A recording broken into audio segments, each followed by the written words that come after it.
What's going on, y'all? It's your boy Blackhawk Bond 007 back here with another video. Vibes, hit the subscribe.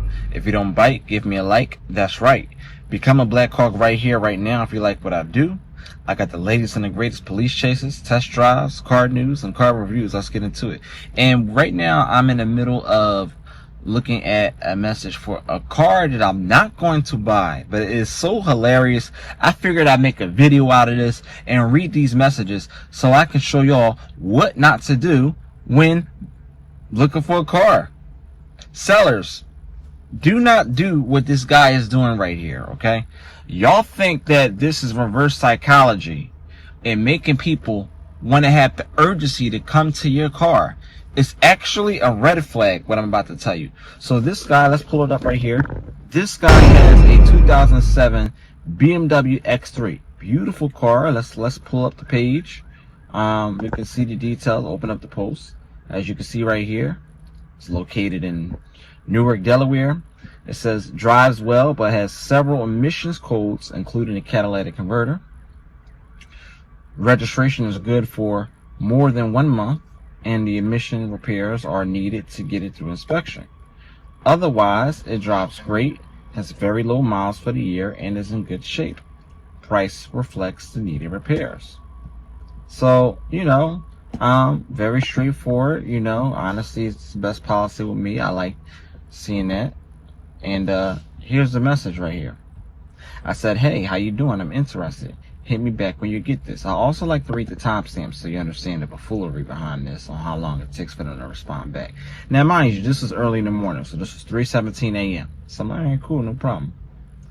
She says at 4:52 a.m. He answered early. I said, it's still available. A few people are interested. Big red flag for me. As soon as you start telling me about other people, I'm turned off immediately. I said, what's your phone number? That was at 12 p.m. So he said, after I get out of work, I have 2 people looking at 3:30 and 4:30. I'll get back to you after that if neither of them buy it. So you're doing appointments? I mean, it's fine. But what if those people that you're setting up appointments for and reserving their time slots are using that time to look at other cars and they bullshit you? You can't do that. So I responded back, and sellers, you're screwing yourself over doing this. Don't do that. So I said, I'm sorry, but due respect, not understanding the logic here. I'm not waiting on other strangers that I could care less about that's interested in a car that I'm ready for right now. That's why I was wondering why you're telling me other people are interested. That has nothing to do with me. And you want me to wait for 2 other people by appointment? If 2 people don't buy this car, why would I want it? I want to be the first person to get to the car. You got to stop telling people that other people are interested.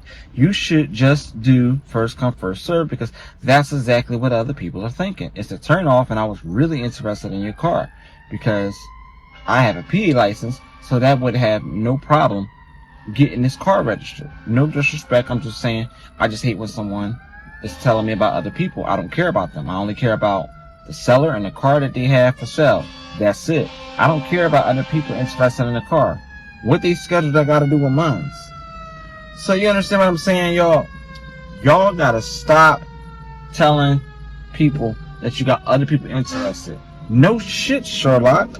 Of course there's other people interested in a damn car. Who wouldn't be? You know what I mean?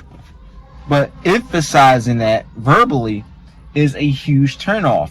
It makes other people think that you're trying to rush a sale. Even if you have scheduled time frames. That's nice that you're organized. But what if I'm ready right now, and by the time you get to me and say, okay, these 2 didn't buy. Okay, it's 4:30. The other person didn't buy it or they didn't show up. Okay, by that time, I'm already looking for other vehicles. You have screwed up your next appointment. You're probably screwing up your 4:30 appointment, waiting for the 3:30 appointment. You're literally telling the next appointment at 4:30 that you got somebody coming at 3:30. So they're thinking, oh, let me go look for another car. You understand what I'm saying? The first person don't show up, and then you tell that other person. By that time, that 4:30 appointment has already purchased a vehicle. You're screwing yourself over, sellers. Don't do that. You just be very simple. Put your car for sale, and whoever comes first or whoever has the best offer wins. That's how it works. Or that's how at least it should work.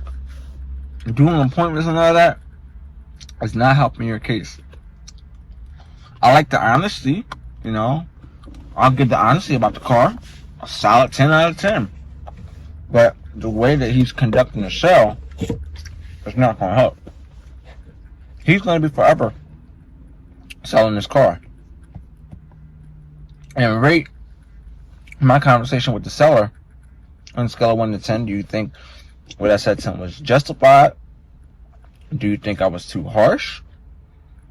Me personally, I don't give a fuck. Because if I'm spending my money and I'm ready to buy your product right now that I know needs work and I'm willing to get it, you know, granted we negotiate a price, maybe it's firm, maybe I accept the fact that it's firm. Who knows? But you're not going to know until you get somebody there. And you're going to get somebody there best by doing first come, first serve.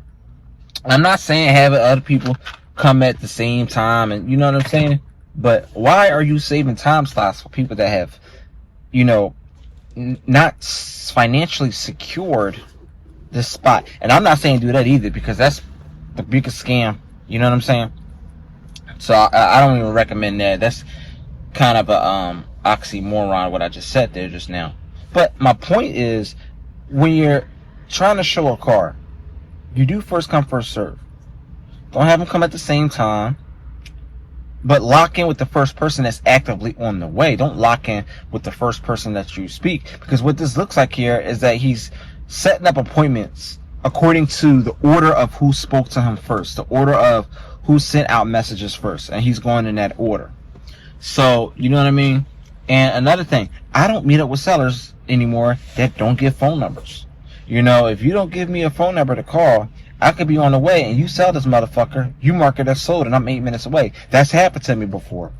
Me and my homegirl, she lives in on the PA side. When she used to take me to get cars, okay, shout out to you, Nzinga. She used to take me, you know, one time we was going all the way to Maryland. We got 15 minutes there, and this guy was showing the car to somebody else. And according to him, the person that he showed it to, knowing that I was coming more than 2 hours away, this motherfucker sold the was trying to sell the car. Guess what happened to him? He got robbed. Gunpoint. Stole the car and all that. So, yeah, I don't know if that was a big ass excuse. It could have been. But if he did, that's his karma. Because you don't do that to people. I was giving him timestamp updates. I'm an hour away. I'm 30 minutes away. I'm 20 minutes away. All of a sudden, this motherfucker is showing the car to somebody. Come on, bro. Stop the cat. Somebody wanted to look at it. I don't give a fuck. You knew I was on the way.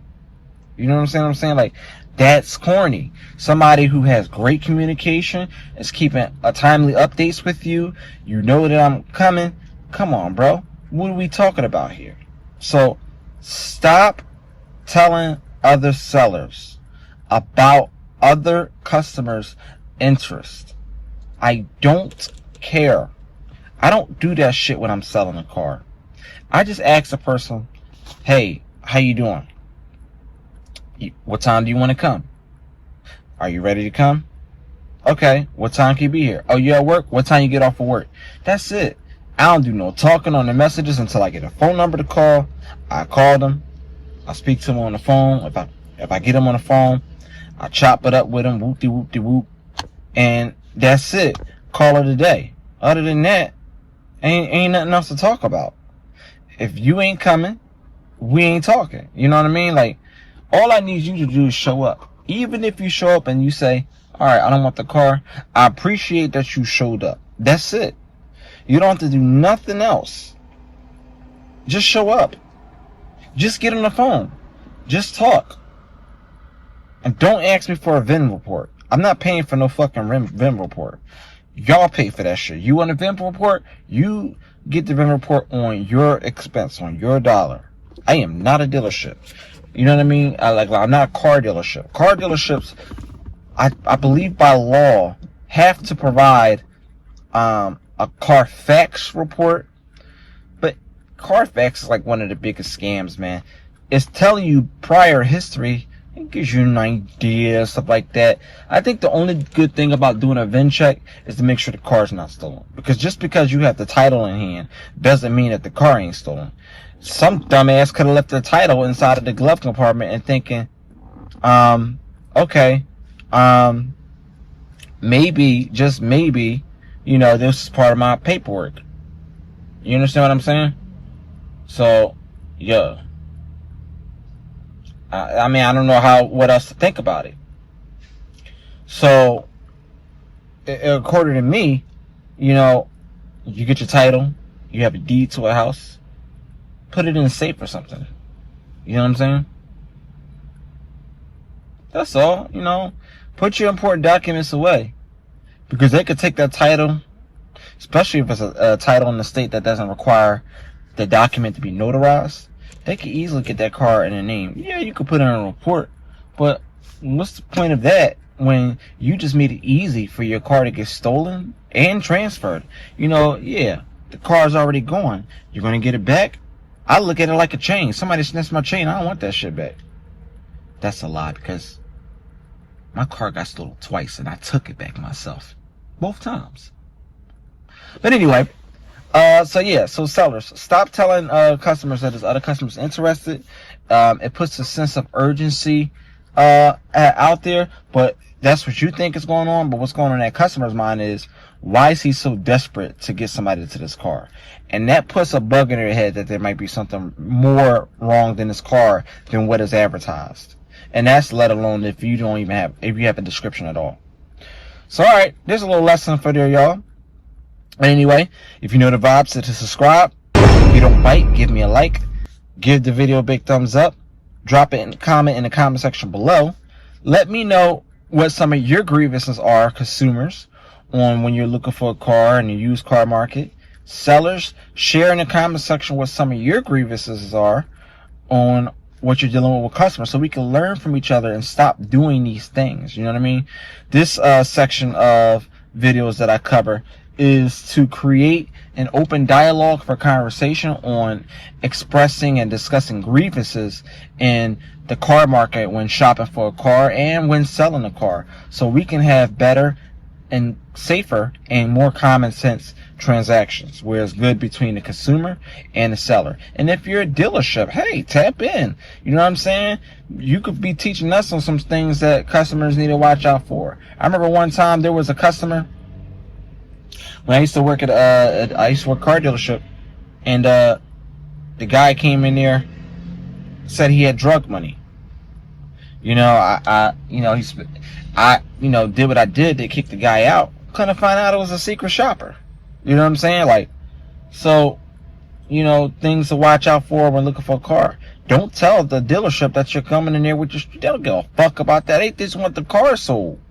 But if you're going to openly admit that you're doing something illegal, of course they can't take that shit.